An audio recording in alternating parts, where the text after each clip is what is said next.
It's the last day of the first month of 2022. Glad to have you join us on Rwanda Television News tonight, and apologies for coming in a little late due to the National Heroes Day concert that was going on Rwanda Television News. These are the headlines for our tonight's edition. His Excellency Paul Kagame, President of the Republic of Rwanda and Commonwealth Secretary General, Right Honorable Patricia Scotland, have announced the week of 20th June 2022 as the new date agreed with member countries for the Commonwealth Heads of State and Government meeting, commonly known as CHOGM.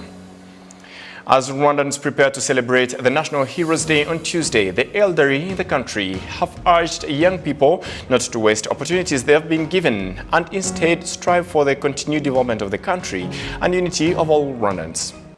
A very good evening to you and welcome to Rwanda Television News. My name is Sam Kalisa. And to kick off our tonight's edition, let us inform you that pursuant to the Constitution of the Republic of Rwanda of 2003, revised in 2015, especially in its Articles 111 and 116, His Excellency the President has appointed the following officials: Dr. Ernest Nsabimana, the Minister of Infrastructure; Engineer Patricia Uwase, Minister of State in the Ministry of Infrastructure; Ambassador Clever Gatete, Ambassador Designate and Permanent Representative of Rwanda to the United Nations headquarters in New York; done in Kigali, 31st of January 2022, signed by Dr. Edouard Ngirente, the Prime Minister of Rwanda, on behalf of His Excellency, the President of the Republic of Rwanda, Paul Kagame.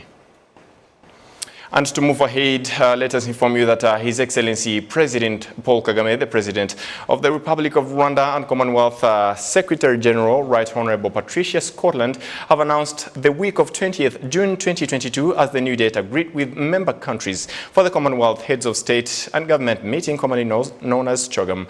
CHOGM was due to have held in Kigali in June 2020, but has been postponed twice due to the impact of the COVID-19 pandemic. CHOGM is customarily held every 2 years and is the Commonwealth highest consultative and policy-making gathering. Commonwealth leaders selected Rwanda as the host of their next summit when they met in London in 2018.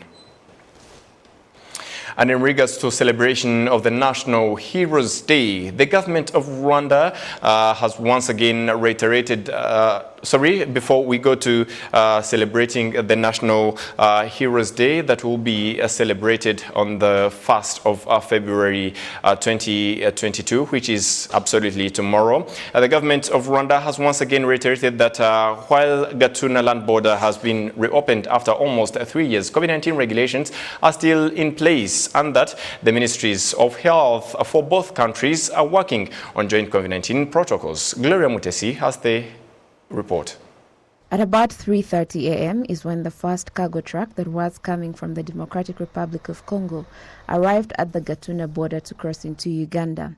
This comes 2 days after the Rwanda Ministry of Foreign Affairs and International Cooperation released a statement announcing the reopening of Gatuna border after almost 3 years of closure. However, on day one of the reopening of the Gatuna border, some Rwandans and Ugandans that had traveled to cross into either country were told that they would have to wait until both countries have agreed the COVID-19 protocols that will facilitate cross-border movement. Only cargo trucks, as well as returning citizens and residents, have been allowed to cross back into Rwanda for now. While at the border, health authorities have set up camp where people crossing into Rwanda are required to test for COVID-19 before continuing with their journeys, and vaccinations are being given to returning citizens and residents. Following a bit of confusion from both the travelers that were seeking to cross into Uganda and those seeking to cross into Rwanda from Uganda, a delegation from Uganda's Immigration and Customs Office and a delegation from Rwanda met for a closed-door meeting believed to have been about the COVID-19 guidelines needed to effectively facilitate the movement across the border for all people. The Rwanda's government spokesperson took to Twitter to also clarify, saying this, and I quote, "Trucks, Rwandan citizens, Returning residents are crossing to Rwanda at Gatuna, like at the other border points, as per EAC protocols. As noted in the communique, Rwandan and Ugandan health officials are working jointly on joint COVID-19 protocols, which will enable all to cross on both sides. End of quote. This was also emphasized by the deputy government spokesperson, who on Sunday emphasized that COVID-19 regulations will still be adhered to, as well as the safety of Rwandans in general. Even though the border opening is seen as a step towards normalizing relations between the two countries, Rwanda still maintains that it doesn't stop at that, but rather the process of resolving pending issues must continue. Gloria Mutisi reporting for RTV News. Thank you, Gloria, for the report. As Rwandans prepare to celebrate the National Heroes Day on Tuesday, the elderly in the country have urged young people not to waste the opportunities they've been given, but instead strive for the continued development of the country and unity of all Rwandans. Serge Hode has the report. Since time immemorial, Rwandans have always had one mother tongue and culture. Before colonialism, the society was united and pride was found in acts of patriotism. The first sign of heroism was seen in integrity and patriotism, and the latter being specific to expanding and protecting the kingdom, and heroism was also seen in the number of enemies a person had killed on the battlefield.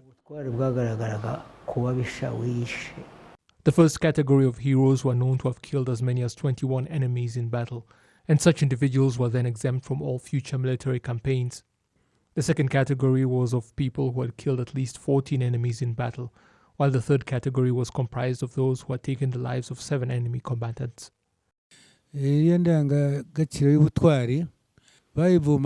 Qualities of heroism were first and foremost cultivated in families, and people were always commended in the Rwandan society for actions that involved sacrifice. Hari nk'umuhungu uherutse kubaka umuhanda ibyakoze abanyarwanda benshi ku mutima. Recently, a young man constructed a road by himself and was applauded by the entire country, to the point of the President of the Republic commending him and inviting him to attend the Kwitizina baby gorilla naming ceremony. In future, you may hear of other young people following his example. People who promote cleanliness in their settlements should be commended for it, because that is heroism in action. Abishimirwe bavuge bati nako uyu nguyu niwe wagaragaje isuku ku rwego rw'uyu mudugudu. The elderly are urging young people not to waste the opportunities they have been given and instead strive for the continued development of the country and unity of all Rwandans. Ikindi rero umuntu yabasaba nuko bakwirinda ibintu bibi. Another thing I would like to ask the youth is to avoid the bad things found on social media, of people teaching others to hate and betray their own country. Such teachings plant terrible seeds in the hearts of young Rwandans. Ziziba umutima cyangwa zica ubwonko bw'abana b'Abanyarwanda. Heroism in Rwanda today is seen through courage, patriotism, sacrifice, caution, being exemplary, having integrity, recognizing one's self-value, being hardworking, and more. Thank you, Serge, for the report. And as we move ahead, members of the parliament have urged Rwandans to uphold the spirit of heroism, striving for good governance, the unity of all Rwandans, and sacrificing for the country where necessary. This call was made on Monday as Rwandans prepare to mark the National Heroes Day on Tuesday. In a dialogue that was held virtually, members of parliament stressed the need for Rwandans to uphold their patriotic spirit. This comes as Rwanda will on the 1st of February celebrate the National Heroes Day under the theme, Our Heroism, Our Dignity. While opening the dialogue, Honorable Mukabalisa Donatil, the Speaker of the Chamber of Deputies, emphasized that celebrating National Heroes Day is giving value to what they did for the country. We are proud of the courage of the Inkotanyi fighters that were led by President Paul Kagame, who stopped the genocide against the Tutsi, liberated our country from the shackles of discrimination and divisionism, plus the violation of human rights. We are now standing firm because of the unity, peace and security that we owe to good governance. She went on to stress that the spirit of patriotism and heroism should be a legacy to the youth and be passed on to upcoming generations.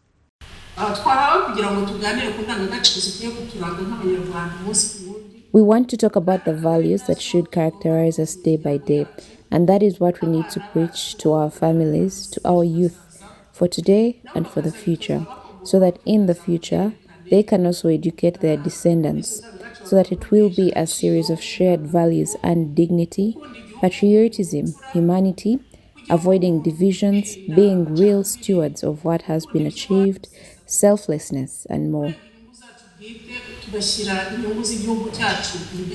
The talks also focused on the bravery of the Rwandans who fought and expanded her territories, and that this should be used as a way of rebuilding Rwanda now and in the future. Parliamentarians praised the Rwandan government's initiative to commemorate the heroes. They reiterated that discussions about heroism and patriotism should continue to be given to all people, especially the youth, in order to better make them fall in love with the history and the spirit of patriotism. And indeed, we say Happy Heroes Day to all Rwandans. And moving ahead, Bourbon Coffee has expanded its operations into bakery industry and intends to tap markets here in Rwanda and abroad. On Monday, the company officially opened a brand new bakery factory in the Kigali Special Economic Zone that will produce 62 types of different bakery products that will be sold here in Rwanda and abroad. Supermarkets mu gihugu hano zuzuyemo imigati iturutse. The supermarkets here in Rwanda are filled with bakery products from France, Belgium and elsewhere, and they are imported at great cost. Yet people still go to buy them in droves. Why can't we just make them here?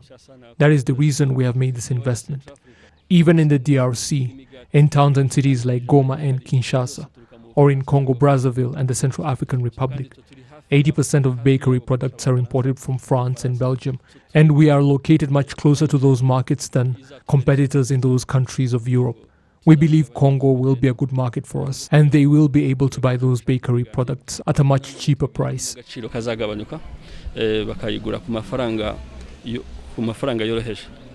Operating at full capacity, the bakery factory will be able to produce 35,000 bakery and baked good units every day. With such capabilities, markets in Europe will also be in reach, not just here in Africa. Moi, je suis convaincu qu'il y a un marché potentiel en France. I believe there is a great market potential in France because Rwandan products meet all quality standards. Towards the end of next year, Rwanda will participate in the trade fair in France and showcase what the country has to offer, and there are many French people eager to see Rwandan products. There is no doubt that the historic visit by President Macron greatly boosted economic cooperation between both countries, and we expect it to increase moving forward. Nos liens économiques sont de plus en plus forts, et c'est sûr qu'on espère qu'ils vont se poursuivre. Bourbon Coffee currently has 175 employees, and this new bakery factory is expected to hire another 200. Big investments like this greatly benefit the country's economy as a whole. We believe that with not only the local market but also the exports, you'll be able to help us to generate more revenues, which will also be helping us to decrease our trade deficits. Last year, 2021, it was really a year where we saw good signs of recovery. Investments like this one, which was valued at 3.5 million USD, at least from the registrations which came to the RDB, combined with others that we received, we were able to record investment worth 3.7 billion USD. It was really a record year on our side, because in 2019, which was the highest year, we had registered investment worth 2.4 billion. And then with the pandemic, the 2.4 went down to 1.4, which was really a major decrease. But with programs like Manufacture and Build to Recover, which provided incentives to companies, we were able to see several companies willing to come back and invest. Yes, we saw companies willing to take risks and invest. So that's why we saw that record. Of course, we can say that some of the outliers in these numbers include the International Airport, which is valued at 1.1 billion. But again, you're still talking about 2.6 billion, which is again higher compared to the registrations that we've been having. So we really congratulate and commend the investors like Bulletin, who, despite all of these tough times, took risks and went ahead to invest into all of this massive infrastructure, which are going to revamp and increase the overall output. Bourbon Coffee began its operations in 2007, and this latest investment is worth $2 million.